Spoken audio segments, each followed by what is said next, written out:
Olá, meu nome é Lilian Cedreira e nesse vídeo vou responder uma pergunta que talvez esteja passando pela sua cabeça. É possível inovar em um ambiente tradicional e desfavorável à inovação? É possível inovar quando o CEO da empresa ele é contra um processo de inovação? Ou nesse caso é melhor você procurar um outro emprego e trabalhar em alguma empresa que efetivamente vai te dar essa oportunidade? E aí, para a gente começar a falar sobre ser possível ou não ser possível, é importante a gente entender por que algumas empresas são mais abertas à inovação, enquanto outras empresas não são tão abertas assim. E aí, quando a gente olha esses dois pontos, é muito importante a gente pensar o seguinte: de um lado, eu tenho uma cultura organizacional e essa cultura organizacional muitas vezes ela é permeada, ou seja, ela é constituída de acordo com o que a sociedade vivia no momento da sua fundação, ou seja, no momento que ela é efetivamente constituída. E por que ela então é um extrato do que estava acontecendo naquela sociedade? Vamos pensar. Eu abri uma empresa e essa empresa ela foi inaugurada na década de 50. Então, quando eu abri a empresa, eu vivia um momento na sociedade no qual mulheres ficavam mais em casa, homens é que saíam para trabalhar. Esses homens é que alçavam as posições de liderança. Além disso, era uma sociedade extremamente tradicional, então era muito hierarquizada. As pessoas elas tinham um nível de hierarquia até no ambiente familiar. Então, toda a questão de pegar e respeitar pai e mãe, não poder dialogar de um para um, era o natural naquela sociedade. Então, se isso era natural, ninguém via como errado ser assim. Não era ruim pensar dessa forma. E se não era ruim pensar dessa forma, é claro que no momento que eu abro uma empresa, naquele momento, eu começo a levar comigo esse pensamento, porque esse era o pensamento que existia naquela época.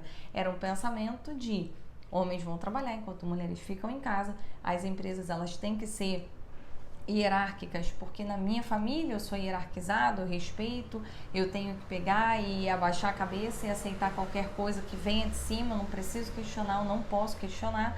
E se esses eram os métodos que eram adotados no meu ambiente familiar, consequentemente eu levava isso para dentro do mundo corporativo sem que isso fosse ruim.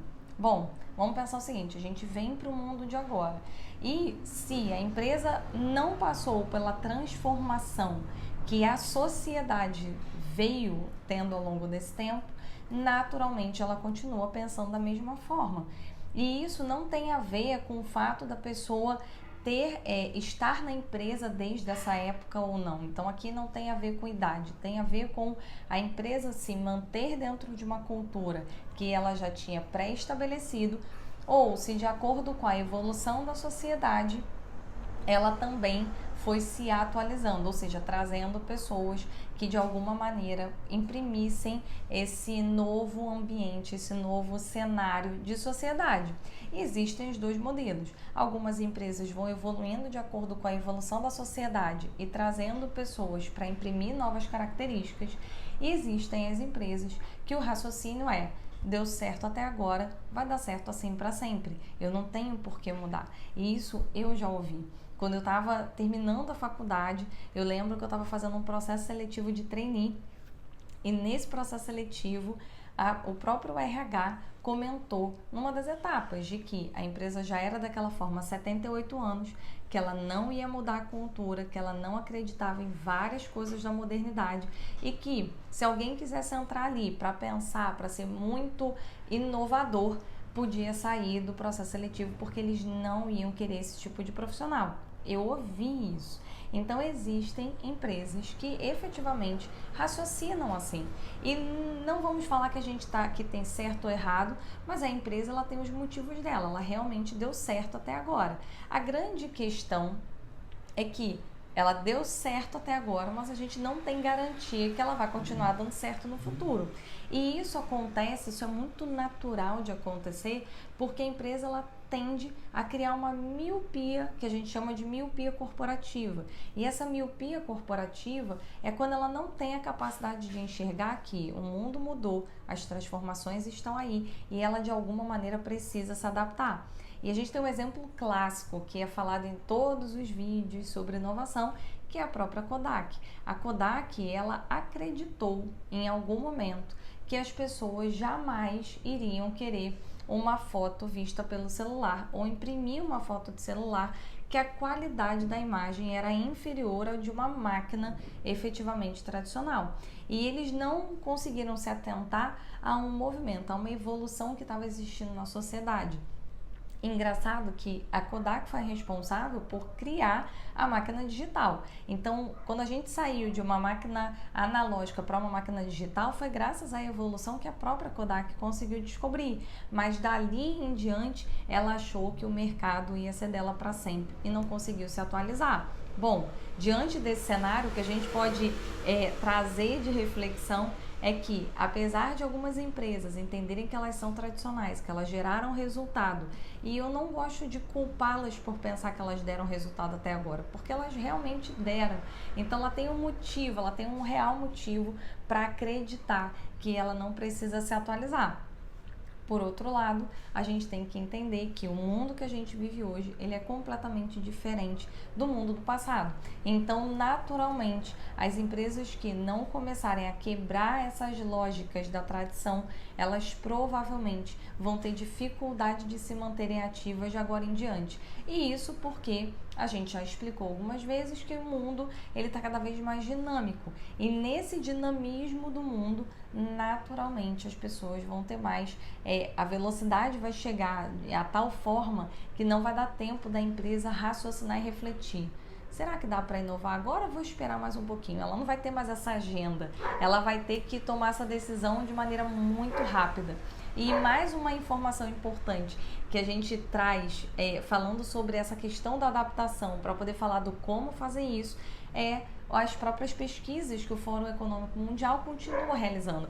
E eles lançaram uma pesquisa muito recente, agora nas últimas semanas, falando que diante da pandemia, diante da situação que a gente vive, as empresas elas foram forçadas a, do dia para a noite, se adaptar. Então, pensa o seguinte, numa empresa tradicional, ela do dia para a noite tem que fazer as pessoas irem para casa, trabalhar de maneira remota, criar VPN, botar notebook para todo mundo.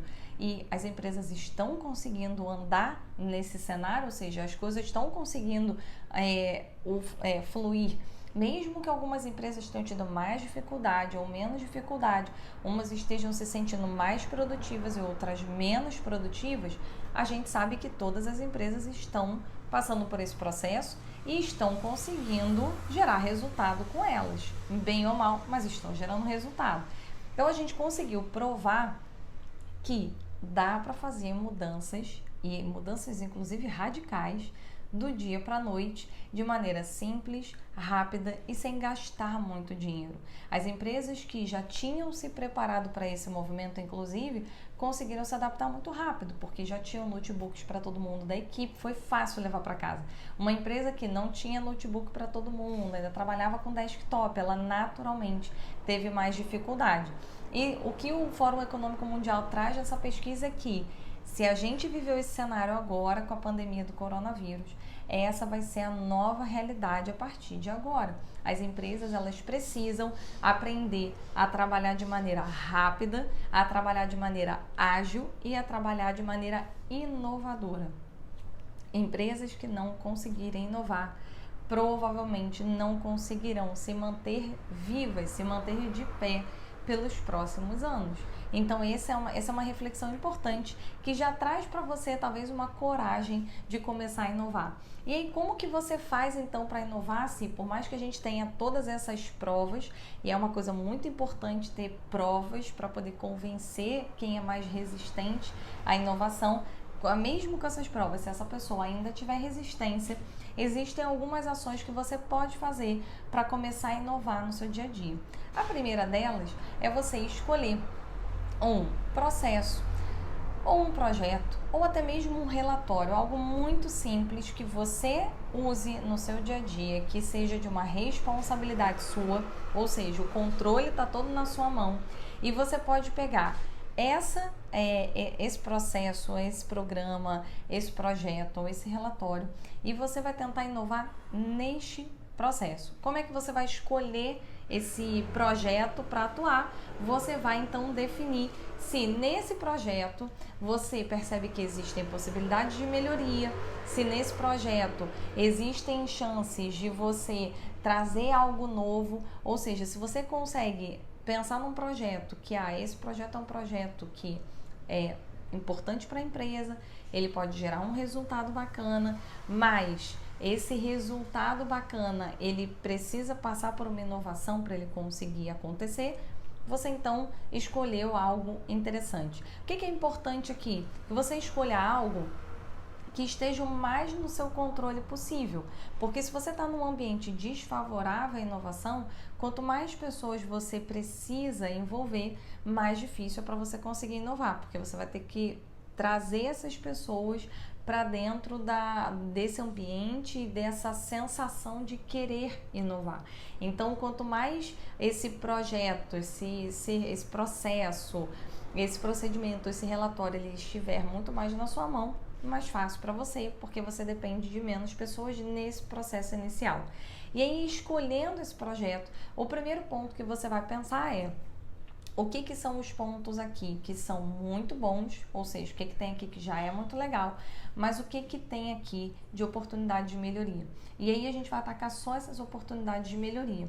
Para conseguir atacar essa oportunidade de melhoria, aqui sim você vai precisar perceber com quem você se relaciona nesse processo, nesse projeto. Vamos chamar aqui de projeto. Você já entendeu que pode ser um relatório, pode ser um procedimento, pode ser um programa, mas vamos pensar aqui em projeto para facilitar. Então você vai pegar aqui esse projeto e aí você vai pensar para quem que você entrega ele, ou seja, quem são as pessoas que de alguma maneira recebem esse projeto e fazem alguma coisa com ele, ou participam ou usam para poder apresentar alguma coisa para alguém. Então você vai pegar esse projeto e você vai começar um processo de investigação com essas pessoas. Então você vai ter que conversar com algumas pessoas e entender o que elas fazem, o que elas usam, para quem que elas mandam, qual é o objetivo final, ou seja, quando ela pensa nesse projeto, quando ela usa esse projeto, qual é a finalidade que ela tem com isso, para a partir daí você começar a pensar em ideias de melhoria.